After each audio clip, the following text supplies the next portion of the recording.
What is going on, brothers and sisters of today? I hope you are all having a blessed day. And I really just want to take care of a topic of all you need to do is just pray once, and then God will take care of it. Now, I don't mean just pray one time and then boom, you're fine, your faith is covered and you're saved and everything like that. That's not how it actually works, right? Because a lot of the times what you could think from that is, okay, I'm just going to pray one time and then I'm never going to reach out to God ever again. No, that is the opposite of what you should do. You should pray to God about something that you're wanting in your life, but then you should allow Him and trust Him to deal with it.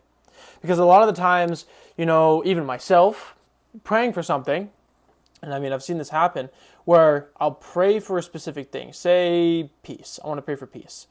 And then I'm going through the trial, and I'm like, God, please give me peace, please give me peace, please give me peace, and I don't even realize that I'm actually going through a test or a trial in my life. But then the thing is, you have to realize that whenever you pray for something, God gives you the opposite of it so that you can actually get it, right? If you pray for courage, He's going to put you in a situation to actually become more courageous. If you pray to be stronger, He's going to open doors for you to actually utilize the strength that you have. Hence, then become stronger. If you want to be more loving, He's going to open doors for you to actually be more loving towards other people. And that can look like in totally different scenarios, but most commonly we'll say loving more people. Okay. Usually what will happen, obviously not all the time, because God has a different favor for everyone in our lives and everything like that. But when you pray for love, for instance, okay, when you pray to love people better, to be more sympathetic, then there's going to be hardships within your relationships that you have with people. Now that is your choice to forgive them and to love them more so that they can actually become closer with God. Or it's a test for you to actually not do anything, and then in the result, you don't ever get the benefit from the prayer that you asked for. Okay? And during that time too, when you're going through the test, a lot of the times that I've seen myself do, and also others, is when you're going through that phase of a test, and then you're like, Lord, please, allow me to just be more loving, allow me to be more loving, allow me to be more loving, as you're going through the test, but then you never actually practice it, right? So that's why I say just pray once, and then God will take care of it, okay? And so that's a huge thing that, I've seen a lot. Because, us Christians, we're human, right? But at least we believe in God, so we're saved. But the thing is, we go into this world, and things don't really work out the way that we want it to. So then the original thing that we prayed for, we just keep praying for it, but actually never do anything. Okay?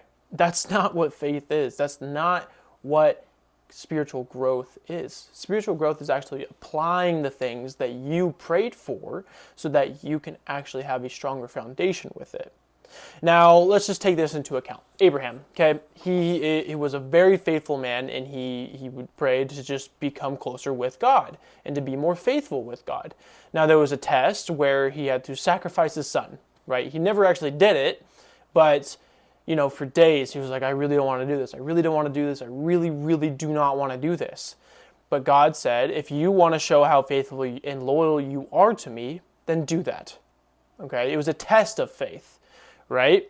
And so during that time, he was like, oh man, Lord, I really don't want to do this. I really don't want to do this. And one day, he said, okay, we're going to make it happen. And then so he goes up on the mount and takes his son up there, about to sacrifice him. But then God says, stop. You have completed the test because you went through the hardship to show your loyalty, so therefore your loyalty has grown, your faith has grown, right? And that's a great example. And another one, for Paul, for example, Paul executed Christians for a living. Okay, that's pretty crazy, right? But the thing was, once Paul was introduced to Jesus, he then would pray for stronger faith, loyalty, and to actually help Christians. And so in return, he got arrested and was placed in prison for the rest of his life. Now, this was a really good test because he was put in prison away from everyone else, but he could still write letters because he was still good with like the guards and stuff like that, so they could actually send letters. And there's a point in what Paul was writing was like, I'm so thankful for this situation because it actually allows me to become closer with God and not live within the world. Think about that. Paul was arrested, sat in prison for the rest of his life, and he was grateful for it because he got to actually grow his faith within Christ and to help lead the churches of that time. And so I just want you guys to really remember that, because us as humans, we constantly go through battles in our life and go through tests and trials and tribulations, but then we think, why God, why have you forsaken me? Right? But at the end of the day, you need to at least be grateful for some things, okay? Because that is actually going to align us back with what God is doing for us. And I've had this happen too. There was points in my life where I'm just like, God, why is this happening to me? Why is this happening to me? But then a month or two down the line, I'm like, wow, now I see why this has happened. Because in result, was more loving, was more caring, was more loyal to God, was more disciplined, was more just strong. It's just all those things. And it's really hard though. And so that's why I say these things, is because the fact that if you can at least put it on your mind, you can shorten the distance that it will actually take for you to have full faith within God. Okay? And it wasn't easy for me. I'm not some special person. But what happened was it turned from 6 months of me actually realizing what happened, then 3 months after that, then a month, then a couple weeks, then a week, and then a couple days. Right now I'm on the steady medium of a couple days, and then I actually realized why I went through something. And so I challenge you guys to at least do that, right? And go back to the scriptures, because those stories and those journals are living testimonies for all of us to relate to, whatever your situation is. Okay? And so that will be it for today. I hope you guys enjoyed this episode of, the Ex-Felon that, is telling you something.